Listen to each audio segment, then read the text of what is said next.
বিকুম জামিআ। হাবিব আমার, দোস্ত আমার মুহাম্মদ সাল্লাল্লাহু আলাইহি সাল্লাম তামাম পৃথিবীর সকল যুগের, সকল দেশের, সকল রঙের বর্ণের মানুষকে বলে দেন, আমি মুহাম্মদ সাল্লাল্লাহু আলাইহি সাল্লাম শুধু আরবের জন্য আসি নাই, সমস্ত দুনিয়ার মানুষের জন্য এসেছি। কোন সুবহানাল্লাহ।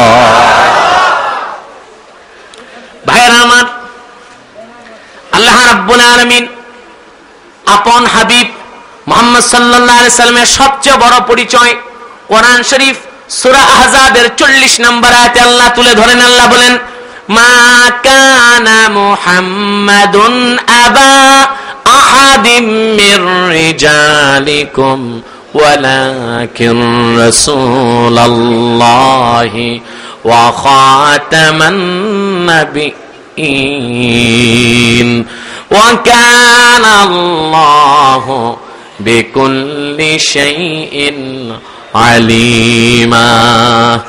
আল্লাহ রাব্বুল আলামিন ঘোষণা করেন, আমার দোস্ত মুহাম্মদ সাল্লাল্লাহু আলাইহি ওয়াসাল্লাম তোমাদের কোন প্রাপ্তবয়স্ক পুরুষের পিতা নন, বরং তিনি আল্লাহর শেষ নবী। ওনার পরে কোন প্রকারই নবী কিংবা রাসূল কিয়ামত পর্যন্ত আসবে না। এটা কার ঘোষণা? এই আইন, এই সিদ্ধান্ত আল্লাহ গ্রহণ করেছেন আদম সৃষ্টির আগে। কোন সুবহানাল্লাহ। সুনান তিরমিজিতে এসেছে, এক সাহাবী এসে আল্লাহর হাবিবকে বললেন, মাতা কুনতা নবিয়্যা ইয়া রাসূলুল্লাহ, ও আল্লাহর রাসূল আপনি কখন থেকে নবী? আরেকজন প্রশ্ন করলেন, মাতা কুতিবতা ইয়া রাসূলুল্লাহ, আয় মাতা কাতাবাকাল্লাহু নবিয়্যা, হুজুর কখন থেকে আপনি আল্লাহর নবী? বিশ্ব নবী ইরশাদ করলেন, কুনতু নবিয়্যা ওয়া আদামু বাইনার রূহি ওয়াল জাসাদ, আদমের একটা অংশ ছিল দেহ আর একটা আত্মা, আদম জীবিত হয় নাই। আল্লাহ রাব্বুল আলামিন তখন আমাকে নবী হিসেবে ঘোষণা দিয়েছেন। সুনান তিরমিজিতে এসেছে, আল্লাহর হাবিব নবী মুহাম্মদ সাল্লাল্লাহু আলাইহি ওয়াসাল্লাম ইরশাদ করেছেন, আদম যখন ধুলার মাটির মধ্যে গড়াগড়ি খায়, আল্লাহ রাব্বুল আলামিন আমি শেষ নবী সেই ঘোষণা তখন দিয়েছেন। মুহাম্মদ সাল্লাল্লাহু আলাইহি ওয়াসাল্লাম শুধু মুসলমানদের জন্য নবী হয়ে আসেন নাই, তিনি সমস্ত নবীদের নবী ছিলেন। কোন সুবহানাল্লাহ। মিশকাত শরীফের প্রসিদ্ধ ব্যাখ্যা গ্রন্থ হচ্ছে মিরকাত, মিরকাতুল মাফাতিহ শারহু মিশকাতিল মাসাবিহ।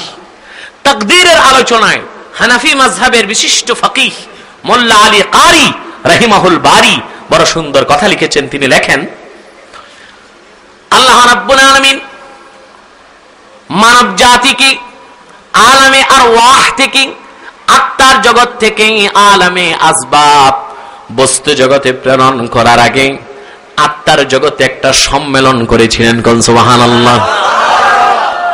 সমস্ত আত্মাগুলোকে আল্লাহ রাব্বুল আলামিন এক জায়গায় উপস্থিত করলেন। আত্মার জগতে আল্লাহ রাব্বুল আলামিন একটি প্রশ্ন করেছেন, আলাস্তু বিরাব্বিকুম, আমি কি তোমাদের রব না? কোরআন পাকে জবাব এসেছে, সমস্ত আত্মাগুলো জবাব দিয়েছে, ক্বালু বালা, তারা বলল হ্যাঁ আপনি আমাদের রব। হযরত মোল্লা আলী কারি রাহিমাহুল বারি মিরকাত শারহে মিশকাত প্রথম খণ্ডে লেখেন, আল্লাহ রাব্বুল আলামিন যখন প্রশ্ন করেছেন আমি কি তোমাদের রব না, এই প্রশ্নের জবাব আত্মার জগতের কোন আত্মার জানা ছিল না।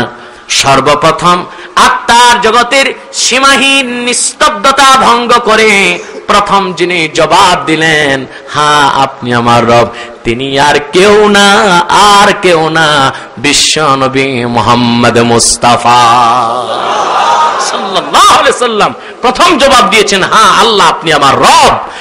মিরকাত প্রণেতা লেখেন, ইন লাম ইউয়াফিকু قول محمد صلى الله عليه وسلم لكفروا في عالم الارواح عالم الارواح, যদি আত্মার জগতের আত্মাগুলো মুহাম্মদ সাল্লাল্লাহু আলাইহি ওয়াসাল্লামের উত্তরের মতো উত্তর না দিত, আত্মার জগতই সব কাফের হয়ে যেত, দুনিয়া বলতে আর কোনো কিছু থাকতো না।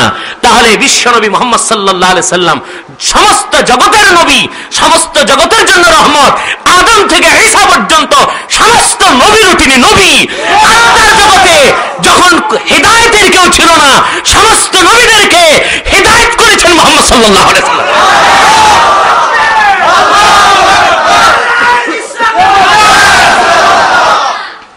আমার। অতএব মুহাম্মদ সাল্লাল্লাহু আলাইহি ওয়াসাল্লাম রহমত, এই রহমতটা বড় না কোরআনের রহমতটা বড়? মুহাম্মদ সাল্লাল্লাহু আলাইহি ওয়াসাল্লামের রহমত বড়। এটা কি আমার কথা না কোরআনের কথা? এখন বলেন, এই মহল্লার মসজিদের কুয়ার ব্যাং মৌলবী কি বুঝে, কদ্দুর পড়ছে, ও কোরআন হাদিস কি বুঝে? তা আমরা তো এই নানটু ছালটু মৌলবীদের কথায় কান দেই না মোটেও। কথা বুঝতে পেরেছেন? সামগ্রিকভাবে সারা বাংলাদেশে আমরা আমাদের আলহামদুলিল্লাহ কর্মসূচিকে চালিয়ে যাচ্ছি, আলহামদুলিল্লাহ। আমরা দেখতেছি এই কারণে মদিনাতুল মুনাওয়ারা থেকে খাস তাওয়াজ্জু পাচ্ছি। আমাদের এই অপ্রতিরোধ্য যাত্রাকে আটকে দেওয়ার মতো শক্তি বাংলাদেশে পয়দা হয় নাই। বন্ধুরা আমার, ভাইয়েরা আমার, আপনারা ফলটা দেখবেন ইনশাআল্লাহ। এদেশের চিত্র পাল্টে যাবে ইনশাআল্লাহ, দেখবেন এখনো ময়দান হাতছাড়া হয় নাই। বাংলাদেশ ভ্রমণ করে দেখেন যে আল্লাহর হাবিবের আশেকের সংখ্যা কতটুক আর দুশ্মনের সংখ্যা কতগুলো আছে। ভাইরা আমার, আল্লাহ রাব্বুল আলামিন আপন হাবিবের শানে বলেছেন, ওয়ামা আরসালনাকা ইল্লা রাহমাতাল লিল আলামিন। দোস্ত আমার, বন্ধু আমার, মুহাম্মদ সাল্লাল্লাহু আলাইহি সাল্লাম আলামিনের জন্য, জগৎ সমূহের জন্য আমি আল্লাহ তোমার রহমত হিসেবে পাঠিয়েছি। কোন সুবহানাল্লাহ। এখন আলামিন কতটুকু? এটা তো দুনিয়া, এটা কি বাস এতটুকুই আলামিন? আলামিন অর্থ কি? না, ওইটা আল আমিন, এটা হচ্ছে আলামিন। আলামুন, এটার বহুবচন হচ্ছে আলামিন। আলামুন মাজরুরের কারণে হয়েছে আলামিন। কথা বুঝতে পেরেছেন? জগৎ সমূহ, এটা কি সৃষ্টি জগৎ, সৃষ্টি জগৎ। আচ্ছা, এখন সৃষ্টি জগৎ কতটুক তা ধারণা করার মতো মন মস্তিষ্ক আল্লাহ আমাদেরকে দান করে নাই। আমরা একটা ছোট্ট উদাহরণ দিচ্ছি। এই যে বিশাল দুনিয়াটা অনেক বড় না?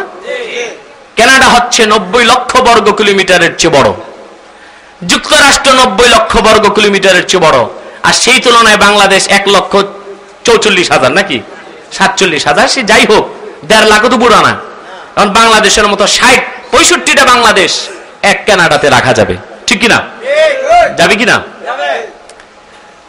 এত বিশাল পৃথিবীটা আল্লাহর কাছে কতটুক? সুনান তিরমিজিতে এসেছে, আল্লাহর হাবিব নবীজি মুহাম্মদ সাল্লাল্লাহু আলাইহি ওয়াসাল্লাম ইরশাদ করেছেন, লাউ কানাতিদ দুনিয়া তা'দিলু ইনদাল্লাহি জানাহা বাউদাতিন মা সাকা কাফিরাম মিনহা শুরবা। সারাটা পৃথিবী আল্লাহ রাব্বুল আলামিনের কাছে যদি একটা মশার দানার সমানও হতো, আল্লাহ রাব্বুল আলামিন কোন একজন কাফেরকে এক ঢোক পানি পান করাতেন না। আর এই দুনিয়া থেকে 13 লক্ষ গুণ বড় হচ্ছে একটা সূর্য। কত লক্ষ গুণ? মানে দুনিয়ার মতো 13 লক্ষ দুনিয়া একটা সূর্যের মধ্যে আপনি সেট করতে পারবেন। সূর্যটা এত বড়। সূর্যের মতো 10,000 কোটি নক্ষত্র মিলিয়ে একটি গ্যালাক্সি। টেলিস্কোপে মহাকাশ বিজ্ঞানীগণ লক্ষ লক্ষ গ্যালাক্সি আবিষ্কার করেছেন। এই যা কিছু গ্রহ, নক্ষত্র, ধূমকেতু, নিহারিকা, গ্রহাণুপুঞ্জ, যা কিছু গ্যালাক্সি, যত কিছু আছে, এই কোটি কোটি তারকা, এক একটা তারকা এক একটা সূর্যের চেয়ে বড়, আর এক একটা সূর্য পৃথিবীর থেকে 13 লক্ষ গুণ বড়। এ সব কিছু প্রথম আকাশের নিচে। আর মাটির থেকে প্রথম আকাশ 500 বছরের রাস্তা দূরে। যত দূরে প্রথম আকাশ মোটা তত, আবার প্রথম আকাশ থেকে দ্বিতীয় আকাশ তত দূরে, দ্বিতীয় আকাশ থেকে তৃতীয় আকাশ তত দূরে, তৃতীয় আকাশ থেকে আকাশ তত দূরে, চতুর্থ থেকে পঞ্চম তত দূরে, পঞ্চম থেকে ষষ্ঠ তত দূরে, ষষ্ঠ থেকে সপ্তম তত দূরে, তারপরে সিদরাতুল মুনতাহা, তারপরে লা মাকান লা জামান, তারপরে 70,000 নূরের পর্দা, এক পর্দা থেকে আরেক পর্দা 500 বছর রাস্তা দূরে, তারপরে আল্লাহর আরশ। ওই আল্লাহর আরশ থেকে তাহতা সারা, 7 আকাশের উপর থেকে 7 আকাশের উপরে সর্বশেষ সীমানা, আর 7 জমিনের নিচে সর্বনিম্ন সীমানা। এই সবটুকুন হচ্ছে আলামিন, আর আল্লাহ হচ্ছেন রব্বুল আলামিন। এই সবটুকুনের প্রভু, আর মুহাম্মদ সাল্লাল্লাহু আলাইহি ওয়াসাল্লাম হচ্ছেন এই সবটুকুনের জন্য রহমত। এত আসতে বললেন সুবহানাল্লাহ। কথা বুঝতে পেরেছেন ভাইরা আমার? আবার একটু উদাহরণ সুন্দর করে বুঝিয়ে দিচ্ছি আপনাকে। আলামিন শব্দের ব্যাখ্যা অনেকগুলো তাফসীরে এসেছে। আলহামদুলিল্লাহ পিছনে আমাদের লাইব্রেরি দেখতে পাচ্ছেন, এখানে আছে, ভিতরে আছে, পর্দার ওপাশে 6-7 লক্ষ টাকার কিতাব সংগ্রহে আছে আলহামদুলিল্লাহ। 16-17টা তাফসীরে আমি দেখেছি আলহামদুলিল্লাহ। সবচেয়ে সুন্দর এক কথায় ব্যাখ্যা করেছেন ইমাম শাওকানি। ইমাম ওনার লেখা একটা তাফসীর আছে, তাফসীর ফাথুল কাদির। হেদায়ের একটা সরা আছে ফাথুল কাদির, আল্লামা ইবনুল হুমামের লেখা। আর তাফসীরের জগতে তাফসীর ফাথুল কাদির, এটা লেখক হচ্ছেন ইমাম শাওকানি। তিনি বড় সুন্দর ব্যাখ্যা করেছেন আলামিনের। তিনি বলেন কুল্লু শাইইন মা সিওয়াল্লাহি আযজা ওয়া জাল, আল্লাহ ছাড়া আকাশে জমিনে ধুলোকে ভুলোকে, আকাশের উপরে আকাশের নিচে, জমিনের উপরে জমিনের নিচে আল্লাহ ছাড়া যা কিছু আছে এ সব কিছু আলামিন। আল্লাহ হচ্ছেন সবকিছুর রব, আর হুজুর হচ্ছেন সবকিছুর রহমত। তাহলে কোরআন রহমত হিসেবে বড় না হুজুর বড়? জোরে বলেন, কথা বুঝতেছেন? আমি কথা কোন দিক নিচ্ছি তা বুঝতে পারছেন? জি। তা আল্লাহ কোরআন পাকে, আচ্ছা আরেকটু ব্যাখ্যা দিয়ে দিচ্ছি, সময়ও খুব কম। আপনারা কষ্ট হচ্ছে নাকি ভাইরা আমার? কষ্ট হচ্ছে, কষ্ট না হলে সব হবে না, তবে কষ্টটা খুব মিষ্ট। কি বলেন আপনারা? আলহামদুলিল্লাহ। আমরা যে ধরনের মন মানসিকতা নিয়ে বসেছি, এমন একটি রাত কিভাবে পার হয়ে যাব টেরও পাবো না ভাইরা আমার। তারপরও আমরা খুব সংক্ষিপ্ত সময়ে সমাপ্তির দিকে চলে যাচ্ছি ইনশাআল্লাহুল আজিজ। ভাইরা আমার, এবার আপনি আমার কথাগুলোকে মিল দেন। এতক্ষণ আমরা দেখলাম আল্লাহ হচ্ছেন রব্বুল আলামিন, আর আমার হুজুর হচ্ছেন রাহমাতুল লিল আলামিন। ঠিক কিনা বলেন? এবার দেখেন আল্লাহ তাআলা কোরআন শরীফে বলছেন সুবহানাল্লাযী আসরা বিআবদিহি লাইলাম মিনাল মাসজিদিল হারামি ইলাল মাসজিদিল আকসা ইলা আখিরিল আয়াহ। আল্লাহ তাআলা বলছেন পবিত্র আল্লাহ রাব্বুল আলামিন তিনি, যিনি আপন দোস্ত মুহাম্মদ সাল্লাল্লাহু আলাইহি ওয়াসাল্লামকে সায়র করিয়েছেন, ভ্রমণ করিয়েছেন রাতের একটি ছোট্ট অংশে বাইতুল্লাহ থেকে বাইতুল মুকাদ্দাস পর্যন্ত। কাবা ঘর থেকে বাইতুল মুকাদ্দাস যেতে ১৫০০ বছর আগে লাগতো 15 দিন, ফিরতে 15 দিন, 1 মাসের রাস্তা। বাইতুল মুকাদ্দাস থেকে হুজুর উপরে উঠলেন, উরুজ, ঊর্ধ্বগমন। এই ঊর্ধ্বগমন উরুজ থেকেই মেরাজ। হুজুর পাক সাল্লাল্লাহু আলাইহি সাল্লাম বাইতুল মুকাদ্দাস থেকে সোজা উপরে উঠলেন, প্রথম আকাশ পার হলেন, দ্বিতীয় আকাশ পার হলেন, তৃতীয় আকাশ পার হলেন, চতুর্থ আকাশ পার হলেন, পঞ্চম, ষষ্ঠ, সপ্তম সিদরাতুল মুনতাহা পার হলেন, লা মাকান লা জামান পার হলেন। একের পর এক ৭০,০০০ নূরের পর্দা পার হয়ে মক্কাতে যে জুতা ছিল পায়ে, ওই জুতা নিয়ে আল্লাহর নূরের আরশে দাঁড়ালেন। এটা তো কোরআন হাদিস, ঠিক কিনা? হুজুর যে সশরীরে আল্লাহর আরশে গেছেন, এটার এনকারকারী মুসলমান না কাফের? এবং হুজুর নিজের চোখে আল্লাহকে দেখেছেন, কোন সুবহানাল্লাহ, ঠিক কিনা? ভাইরা আমার, বন্ধুরা আমার, এবার লক্ষ্য করে দেখেন, দুইটা জিনিস বুঝাচ্ছি। মক্কা থেকে বাইতুল মুকাদ্দাস পর্যন্ত এই শত শত মাইল রাস্তাকে আল্লাহ রাব্বুল আলামিন সফর বলেন নাই, সায়র বলেছেন। কি বলেছেন? আসরা, সায়র। সায়র মাল ফারকু বাইনা সায়র ওয়াস সফর। সফর আর সায়রের মধ্যে পার্থক্য কি? সফর হচ্ছে দূরে যাওয়া, নিজের বাড়ি ছেড়ে আরেকজনের বাড়িতে। কথা বুঝেন না? আপনি আপনার সীমানা ছেড়ে ৪৮ মাইল দূরে গেলে এটা হবে সফর। ওটা কি হবে? আপনি হবেন মুসাফির। কি হবেন?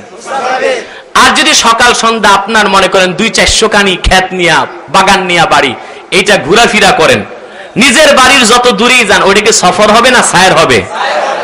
কথাটা বুঝেন নাই? ওটা কি হবে? সায়র। তাহলে বোঝা যায় নিজের বাড়ি ছেড়ে আরেকজনের এলাকায় গেলে ওইটা সফর, আর নিজের এলাকায় ঘোরাঘুরি করলে ওইটা কি? এবার ভাইরা লক্ষ্য করে দেখেন, আল্লাহ রাব্বুল আলামিন আপন হাবিব মুহাম্মদ সাল্লাল্লাহু আলাইহি ওয়াসাল্লামকে মক্কা থেকে শত শত মাইল দূর বাইতুল মুকাদ্দাস পর্যন্ত নিলেন, সেখান থেকে আরশে আজিম পর্যন্ত নিলেন। আল্লাহ সফর বলেন